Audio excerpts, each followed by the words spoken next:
Welcome to Dead Souls Social Club.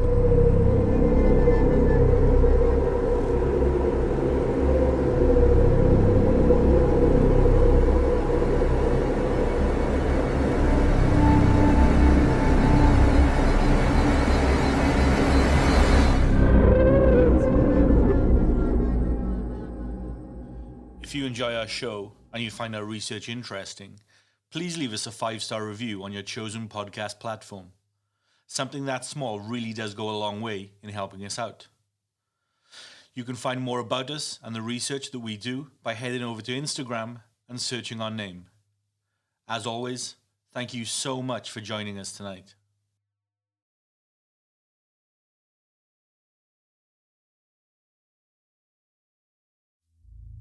And John, would you come with us? I'll come to the house and give you access, but I won't come inside. I'm sorry, guys. I really appreciate all your help, though. And I hope you find something and don't in equal measure. Tonight we examine the location that featured at the heart of the story in the previous episode. If you haven't listened to part 1 of this 2-part series, I urge you to go back and check that one out first before listening to this one, because, well, it's not going to make much sense otherwise. In part 1, one of our listeners by the name of Jonathan reached out to share with us his experience of living in a rural farmhouse in mid-Wales in the early 2000s.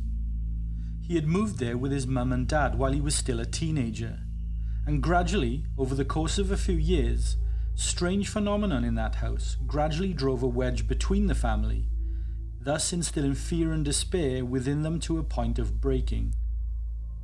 Whilst Jonathan was confident that the phenomenon was very real and very disturbing, he was at a complete loss for what it could actually be. What specifically was causing the events and why was it happening? Jonathan's family were not religious or superstitious in any way whatsoever, having an entirely secular view of life, society and culture. This made the events all the more difficult to them to explain, understand and come to terms with. That's not to say that religion has all of life's answers. More so, that it can provide an explanation for matters of a more spiritual matter than science seemingly can, or at least by current research standards. After around 20 years of wondering and a family who refused to seek help from anyone, Jonathan reached out in the hope that we could provide advice or some sort of clarity regarding the events at that house. If nothing else, he felt, then hopefully this type of phenomenon has occurred to others, and he hoped that Dead Souls had the knowledge and experience to be able to share some information which would provide him with closure over the events. We can and did provide Jonathan with volumes of information and details of similar events that we have researched and logged over the years. There was no doubt Jonathan was not alone, nor the first to experience what he had. He was happy to learn of similar events all over the world. But we were honest and upfront with Jonathan, that to get specific information and data that's personal to him and his story, that would require some research and investigation about him and his ex-home specifically. Jonathan was completely open and accepting of this, allowing my team and I complete unfettered access to his house in Newchurch, mid-Wales.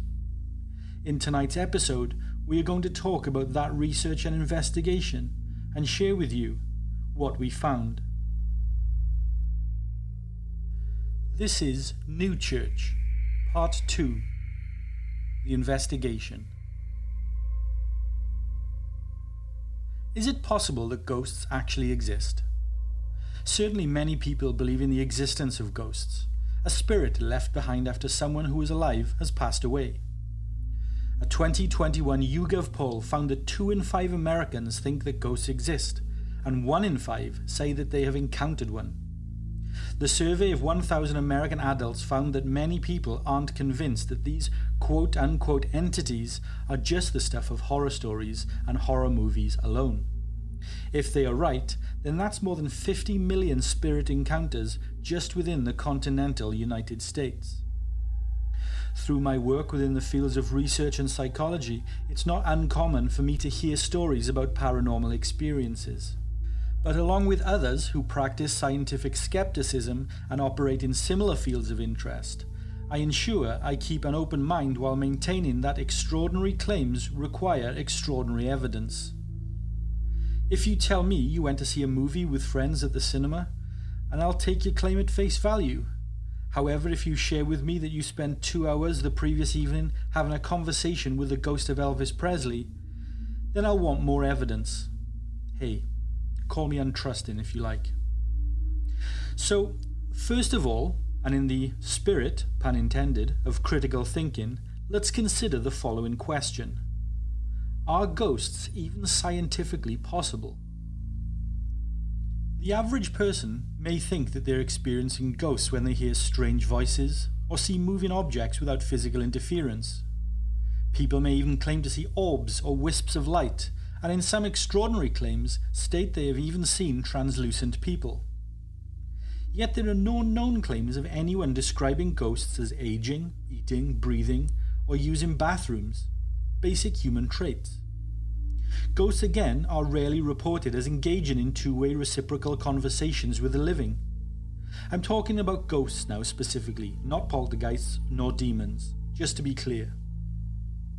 So could ghosts be made of a special or specific kind of energy? Albeit an energy that hovers without dissipating? If that's the case, that means when ghosts glow, move objects, or make sounds, they are actually acting like matter. Or in simple terms, they are behaving in the same ways that something that takes up space and has mass would do. Wood, water, plants, animals, and humans are all examples of this. Whilst conversely, when ghosts are claimed to pass through walls or vanish, then they do not act like they are matter with these traits. There is no known, proven scientific phenomenon that is matter and not matter at the same time. This is a key point, an important piece of information. You see, centuries of physics research has found nothing like this actually exists, and this is why scientists say ghosts do not and scientifically cannot exist. In February 2017, Professor Brian Cox appeared on BBC Radio 4's The Infinity Monkey Cage programme. Whilst discussing the intersection of science and the paranormal, Cox is quoted as saying the following, quote, "If we want some sort of pattern that carries information about our living cells to persist, then we must specify precisely what medium carries that pattern and how it interacts with the matter particles out of which our bodies are made. We must, in other words, invent an extension to the standard model of particle physics that has escaped detection at the Large Hadron Collider.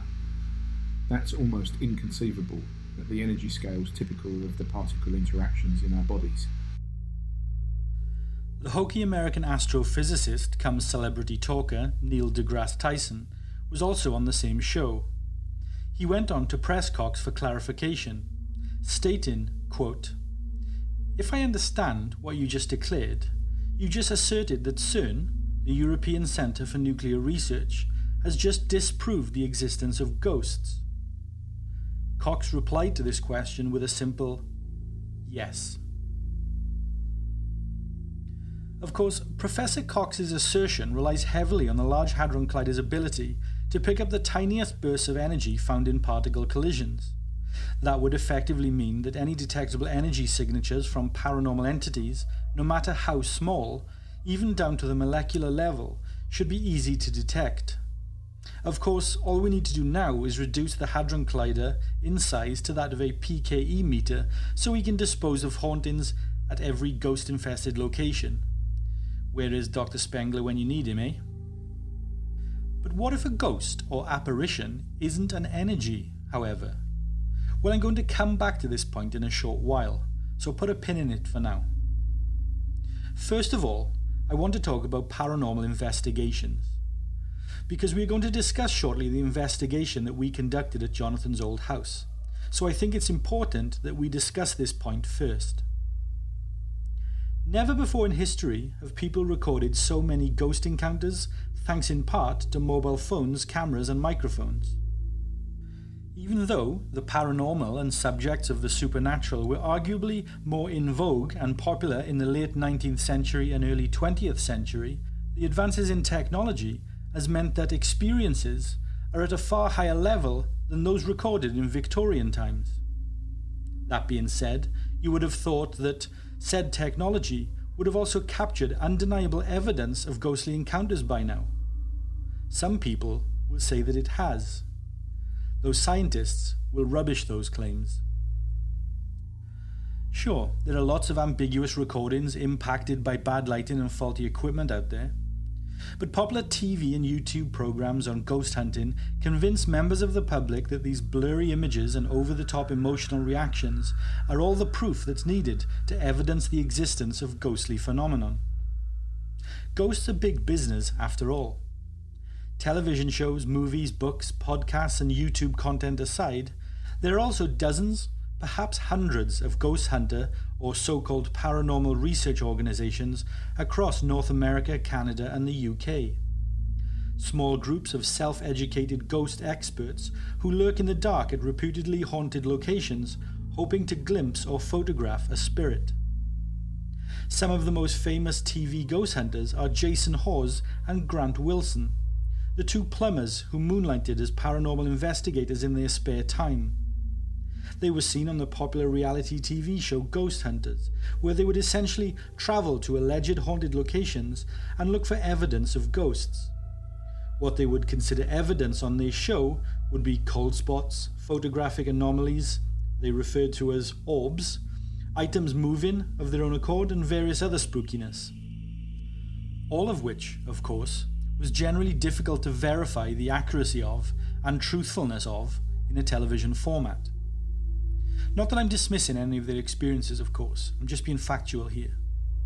The two plumbers are working-class, blue-collar workers, making them highly popular with the viewing public, as they were relatable and just average guys.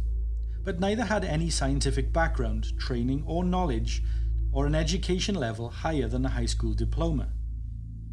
While you absolutely do not need to be a scientist or hold a degree to search for ghosts, the duo, much like many ghost hunters out there, really could benefit from critical thinking and legitimate and scientifically accepted methods of investigation, data logging, unbiased research methodology, and testing techniques. Hawes and Wilson actually do claim to be skeptics, even though they are extremely credulous and seem to have no real understanding of scientific methods or real investigation. But the exact same can be said for other paranormal personalities like Zach Bagans, Sam Colby, Seth Borden, and Twin Paranormal. Audiences don't seem to wonder why these self-titled expert ghost hunters always fail to find credible evidence to prove the existence of ghosts, yet experience alleged amazing phenomena and spooky happenings in every single episode that they put out. It only takes some cursory research of these shows and investigators to see that the devices and methodology that they use to capture sounds, electrical fields, movements and infrared radiation may look scientific, but sadly they are not. Of course, measurements are worthless without some knowledge of the thing that you're measuring after all. I think you will all agree that to robustly and thoroughly measure and provide scientific evidence of something, then only the most reliable methods should be used. I think that's a fair statement, right? Yet, often this isn't the case in ghost hunting. This may be due to the thought of ghosts and the paranormal being elements of the fantastic. Hollywood horror movies have us believe that ghost encounters are chilling, quick-paced and filled with incident. I think a general feeling is that real-life encounters and investigations should be the same if they are to be credible. When in actual fact, the scientific reality of any research and investigation is the process is slow, rarely event-worthy, and often takes many hours and days of repetition, often with little or no results. In fact, for most paranormal and ghost investigations, the presence of a team of people at the location is not even required. A simple setup of equipment to log data over time is enough. You certainly don't need to lurk around in the darkness with a torch for the most part. Often, the less scientific the methods and equipment being used, the more likely a researcher is to find alleged evidence of ghosts. Think about that. Ghost hunters often use a variety of creative and somewhat dubious methods to detect a presence at the location. Virtually all ghost hunter groups claim to be scientific, and most will share details of the high-tech scientific equipment that they use. Geiger counters, electromagnetic field detectors, ion detectors, infrared cameras and motion detectors, for example. Hell, each item I have listed here are some of the items that my team use too. But the equipment is only as scientific as the person using it and their understanding and knowledge of what exactly they are logging and doing. For example, you may own the world's most sophisticated thermometer, but if you are using it as a barometer, your measurements are worthless. And actually, I have often seen people using the latest and most sophisticated cameras to capture incredibly detailed and the highest definition images, yet their knowledge of the equipment and photography in general will still produce grainy, poorly framed and generally crappy images. Think of it in this way. Anyone can buy and use a calculator relatively effectively, but that doesn't make you a mathematician. Equally, using a scientific instrument doesn't make you a scientist. But I'm not here to bash ghost hunting teams. I'm also not for 1 second suggesting that these groups are malicious in what they do in any way. I'm just trying to assert that true, genuine and proper scientific evidence of ghostly phenomenon is very rare, and none exists that categorically evidences the existence of quote-unquote ghosts. At least, none that we know of. What is available, though, is collated evidence of data that poses significant questions and anomalous information. I believe it's in this data and the anomalous information itself that we will eventually find answers. One of the many issues with evidencing ghostly phenomenon is that it cannot be tested or recreated under laboratory standards. The 1972 Philip experiment aside, of course, which is a discussion for another time. All ghostly research needs to be done in the field, seemingly on the phenomenon's terms, which in itself puts most scientists outside of their comfort zones. Zero controls also makes for shaky research data, so it would take a great deal, and I do mean a great deal of robust evidence for the scientific community to even take notice of any positive claims towards answering the ghost question. Personal experiences with ghosts can be misleading due to the limitations of human senses. This is why anecdotes can't substitute for objective research. I touched on this briefly in my previous episode. Did you know that in a court of law in the UK and United States, an eyewitness statement is considered to be the weakest form of evidence? This is because it's known and accepted that what people see and hear cannot always be relied upon or accurate, despite our assumption to the opposite. Alleged hauntings usually have plenty of non-ghostly explanations, of course.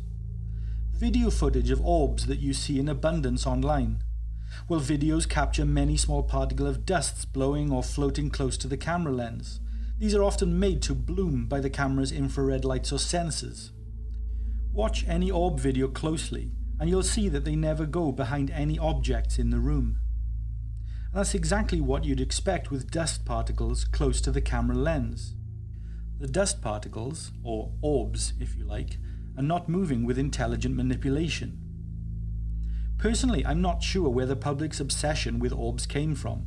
I have yet to personally see any convincing evidence that a ghostly orb is anything other than dirt or dust. I absolutely welcome any of you guys reaching out or sharing footage with me that could change my mind, however. I'm always open to conversations with you guys. Next up is voices and sounds. I mean, I don't think I have to explain how old houses and buildings can exhibit a number of sounds, from wind blowing through gaps in the structure to old pipes banging, heating systems causing sounds, animal and wildlife within the building, and even creaks in wood and pressures in metals. These all contribute to a location that is far from consistently and naturally silent. Buildings are also often situated closely to other structures, and oftentimes sounds and indeed voices can transfer through walls and in through windows and openings. We have to consider all of these factors before we can attribute the sounds to a wider range of causes. And as part of any investigation, camera mics can pick up on these sounds but not show their cause or origin, making for seemingly spooky footage. Then there's moving objects. Vibrations in a room can affect the physical environment. Vibrations from traffic outside or machinery within the building, even if it cannot be seen or heard, can also cause items to move. A draft or breeze can cause items to fall, or slow forces of gravity over precariously balanced items can take time to cause an item to eventually move. But what happens when all of these can be ruled out? Because sometimes that does happen. In 2019, for example, my team and I were invited to come and observe a location in Somerset, England. We had been speaking over the course of a few weeks to a lady who had contacted us to say that things were moving on their own in the small bookshop that she owned. The phenomenon was not particularly large scale or shocking, but it was enough to scare the woman slightly. She didn't immediately suspect any kind of paranormal explanation. More so, she asked if we could look into what was causing it, so that she could prevent it in the future. The type of experiences she was having was books seemingly flying off shelves and items going missing, then reappearing in locations where she could not understand how they had got there. The incident came to a peak when 2 window blinds seemingly pulled down with no one else in the shop and the owner being nowhere near them. The events definitely interested us, so we headed down to Somerset. On the first day, the 3 of us spent a few hours in the shop with the owner, and nothing much out of the ordinary occurred. On the second and third days, one of my team worked each day in her shop while the owner took the days off. Again, nothing was observed as out of the ordinary. On the 4th and final day, the 3 members of my team, which included myself, again spent the morning in the shop with the owner, where again nothing out of the ordinary happened. At around 2 p.m, we all decided to head out and get lunch, and the owner closed the shop for an hour to come with us. We'd left a GoPro camera on the counter next to the till. This was left on record for the entire duration. When we returned, the GoPro camera was gone. It took all 4 of us around 30 minutes to finally find it. It was on a shelf above the till. Now the shelf was where the owner stored boxes of bookmarkers that she sold. The bookmarkers were placed on a little stand next to the till for customers to choose from, but the box of stock was kept on the shelf above. The owner and us discussed if when she replenished the stock, had she mistakenly put the GoPro on the shelf above too. She was certain that she hadn't, but it was a possibility that we had to consider. There was a simple solution though. Just check the video footage, of course, which we did. What the footage shows was that the camera seemingly ran out of battery just as it showed all 4 of us leaving and locking up the shop, a battery that was fully recharged that morning. Incidents like this are what I find interesting, situations where seemingly no known simple explanation can be found. Whilst it doesn't solidify any evidence of, well, anything, it certainly does give food for future thought. So let's talk about Jonathan's house. We arrived in Newchurch on a freezing cold Wednesday, January the 17th, 2024. It was a little after 3 p.m. Jonathan certainly wasn't kidding when he said the house was rural. We also hadn't seen anyone during our drive-in through the village. Jonathan was there when we pulled into the garden, sat in his car with his back to the house. I don't even want to look at that house or risk seeing something through the windows, he told us. He was noticeably anxious. Jonathan gave us the keys and went over a small bit of information regarding the house basics. Where to turn the power and water on, the exits, information about a back door which had a stiff lock, and a mobile phone black spot in some rooms upstairs. After some pleasantries and an agreement to drop the keys off the following Monday at John's house around 27 miles away in Crickhowell, he left and we headed inside. As you would expect from a holiday rental and a house like this, the interior was decorated beautifully, fully embracing the original rustic features you'd associate with a rural Welsh farmhouse. The positive for us meant that we wouldn't be slumming it this week and would be staying in comfort. As usual, and for clarity, there was 3 in my team: myself, Grace, and Mark. Long-time listeners of the show will know this is far from our first investigation. So after making some coffee, we immediately got to work in setting up our equipment. Now this is the technical bit, which I know certain listeners really like to know the specific details about. The equipment we brought consisted of various numbers of the following items: a Trifield TF2 electromagnetic EMF meter, a Latonex MF/30K Gauss meter, Jadashay GC01 Geiger counter, Infiltech Infra 20 infrasound monitor, Protmex MS6708 sound level monitor, Steinel IS140/2 motion sensors, Semitech 10P thermopile non-contact thermal detectors, GoPro Hero 12 cameras, Olympus DM770 audio recorders, Gudakui double beam IR detectors, and Spiritbox SP70 Rev 6. Now, we aren't the Warrens, and we are thankful for that, nor are we Harry Price and his National Laboratory of Psychical Research or the UK Society for Psychical Research. Each of those teams or organisations have their own agendas and research techniques. We will be conducting our own, to our own measured standards based on the science that we have been trained in. Research and document, not to interfere. Similar, I guess, to how animals are researched within the wild. We definitely are not here to bust ghosts, Dan Aykroyd or Bill Murray style, though, yes, I am slightly disappointed about that, and who wouldn't be. Anyway, we immediately go to work setting up the equipment that we brought with us.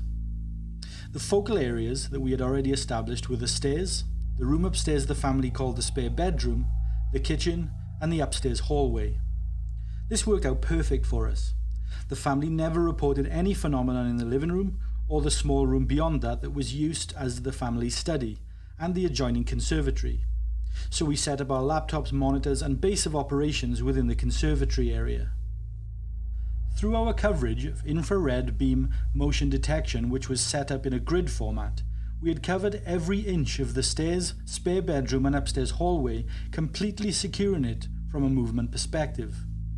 If there was any physical movement from a phenomenon which contained matter, we would absolutely trigger the sensors in those locations and log the data.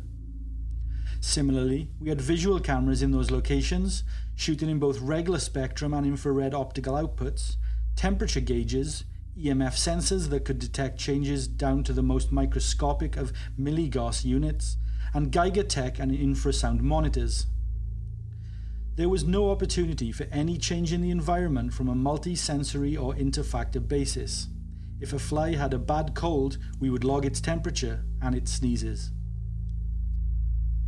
Now, whilst we did focus on the pre-established areas of previous phenomenon, we also covered every other room in the house with cameras, temperature monitors, and EMF meters, just to be thorough, and also added cameras to surround the exterior of the property. As a final level to our measures, we added exterior motion detectors to both doors, front and back, and to the exterior of each window. These, as I'm sure you can work out, were not for anomalous phenomenon, but more of an environment control. Whilst we also brought a spirit box with us, that's more hokey pseudoscience, so we kept this to one side and would only use it should any actual phenomenon be logged. Think of it as a screw it, let's give it a shot kind of gadget. So we activated our gear, made another coffee, then settled in on that wintry January night. we decided not to activate the water or heating systems in the house so we could limit any misunderstood clanks and bangs and other such infrastructure-related sounds that we may encounter. And as such, the house was bloody freezing. Now, I'm not going to give you a play-by-play, minute-by-minute list of everything that happened for the 5 days that we spent in that house. The reason being is that for the most part, for 98% of the time that we were there, absolutely nothing of any interest happened at all. What I am going to do is summarise the events and focus on a few brief instances of interest. So, Wednesday night came and went with no reported data changes. Thursday, day and night, similarly, came and went with again no reported data changes. Friday, however, our alarms tripped in the kitchen area and our detectors began logging movement and heat changes. This was despite the fact that the three of us could not hear anything through our own senses. So we didn't immediately rush to the kitchen to check. We wanted to see this instance play out. So we flipped on the monitors to view the kitchen. Heat was still being logged at a slightly higher level, and the motion detectors had been tripped 3 times, though we weren't seeing anything on the cameras. Mark pointed out that there was a small increase on the EMF/Gauss record that was far too small to be a human, and that all kitchen appliances were disconnected. Then it made sense. Mark and Grace headed into the kitchen. There it was. On the floor by the back door was a small field mouse. They both waited patiently to watch where it left the room so that they could block the hole up with wire wool and silicone. A false alarm, but something that certainly got our adrenaline going for a short period of time. And it was also a good test for our equipment, which we now knew was fully working. But then, later that night, around 1:10 a.m, our audio sensors tripped and began recording. Grace and I were asleep at the time, but Mark quietly woke us. We could see that the audio levels being sensed were fairly high, certainly enough for a human to hear quite plainly and without significant effort. The sound registered at 39.4 decibels, but what was being recorded was very, very faint, far lower than the decibel output would suggest. The sensors picking up the sounds were at the top of the stairs specifically. I slowly moved into the living room quietly to try and hear things for myself. Faintly, ever so faintly, I could vaguely make out the sound of what appeared to be footsteps. They were hard to pick up at first, but they almost certainly got clearer. The footsteps sounded like they were walking on a hardwood floor, although the whole house was carpeted, so this was strange in itself. The dataset continued to collect the sound at between 39 and 41 decibels. The data was specific only to the audio sensors on the stairs area. It was incredibly isolated. The cameras and motion detectors had not tripped. Neither was there any EMF output at this point. This was particularly interesting because what this suggested was that there was movement without mass. Now, I'm going to play a clip of that audio. Remember what I said. This was recorded for some reason at a lower decibel level than the audio sensors were logging, and certainly quieter than what Mark, myself and Grace could hear downstairs in the living room. And please let me know what your thoughts and interpretations are, and if you think that this sounds like footsteps to you.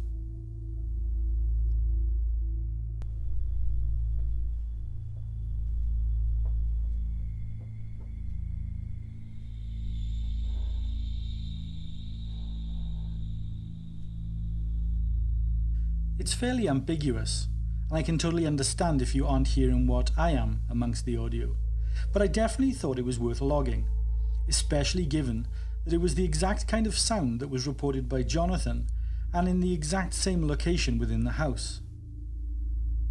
Following this short event, things quietened down in the house for the remainder of the night, but we did conduct a detailed examination of the area that the audio was logged.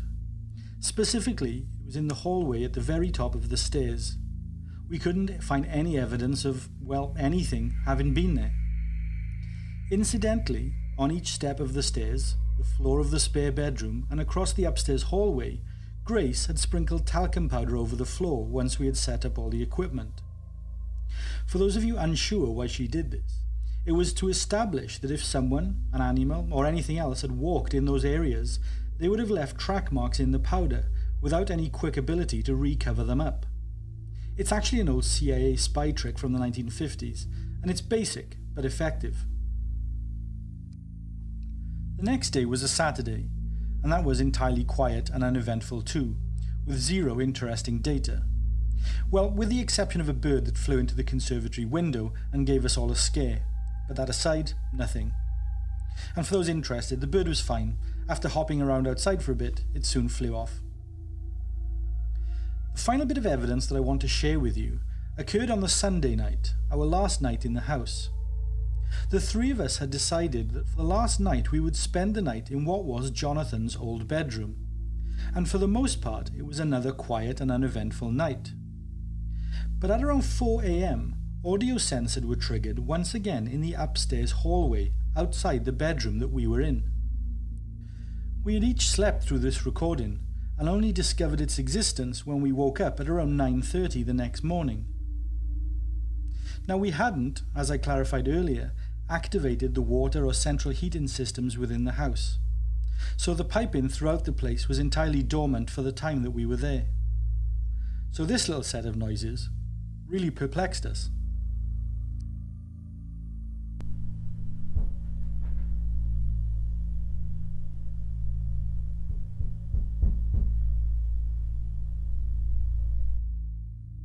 Now, both clips that I have played for you tonight may be nothing more than natural and entirely explainable information. I am not for 1 minute suggesting this is evidence of ghostly phenomenon. What I am saying is that this is some evidence that we collated within a house where a lot of unexplained phenomenon has occurred over the years. I invite all of you to reach out and share your thoughts and opinions on what you thought we managed to log, or let us know if it's entirely nothing in your opinion. We welcome you all. Disembodied voices in the dark of the night, strange apparitions, a chill down the spine and the hairs on the back of your neck standing on end. Many people claim to have experienced spooky things for which they can't explain. We know that half of us will immediately assume the supernatural, whilst the other half will entirely dismiss anything outlandish and break it down to entirely real-world causes. I'm going to end tonight's episode on two elements of thought that we haven't discussed yet. In 2023, Dr. Shane Rogers, who is a civil and environmental engineering professor at Clarkson University in New York, completed an investigation into alleged haunted houses. One thing that stood out to him that was apparent in all of these locations that he had seen on television was the age of the properties. "You never hear of ghosts haunting a new build, do you?" he said. He paid particular interest in the link between the properties and potential mould within the premises. Dr. Rogers had noticed strange behaviour from his own children after they were exposed to mould that was found in his family home's basement.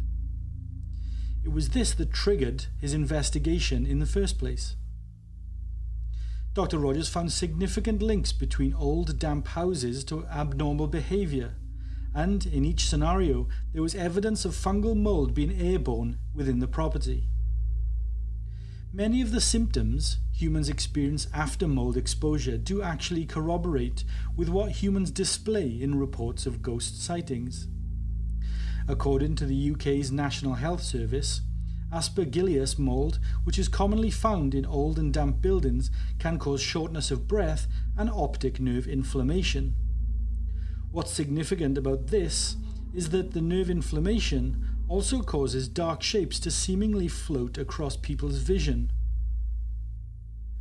Stachybotrys, commonly referred to as black mold, has been proven in laboratory tests on animals to trigger an anxious feeling of fear, much in the same way that infrasound also triggers the same feelings, whilst the person experiencing the infrasound is completely unaware of it playing into their ears, such as the limited audio range of a human. This, of course, is all very interesting and an extremely plausible set of explanations. But how does mold cause recorded sounds, such as footsteps and bangs within the walls, for example? I'm referring back to the 2 instances that we logged in Jonathan's house. Both instances were audio that was picked up by sensors, whilst there was no physical source or matter-based origin of the sounds. EMF data, Geiger data, and heat changes were all nil. So was the source of these sounds real world? Which brings me to my final point: human psychology. Is it possible that a combination of real-world factors can influence a reaction in the human psychosis that causes the events that we perceive as a ghost? Is the human mind capable and able to manifest real-world influence through the mind alone? Bringing into discussion elements of extrasensory perception, mind control, precognition, and so on. Science hasn't been able to disprove this, so I guess it's still very possible. Thank you for taking the time to listen to our show tonight. Be sure to leave us a 5-star review on your chosen podcast platform and subscribe to our show so that you never miss an episode. Our shows aren't sponsored by any company or corporation, so any support you can give us goes a long way in supporting the work that we do. From all of us here at Dead Souls, sleep tight.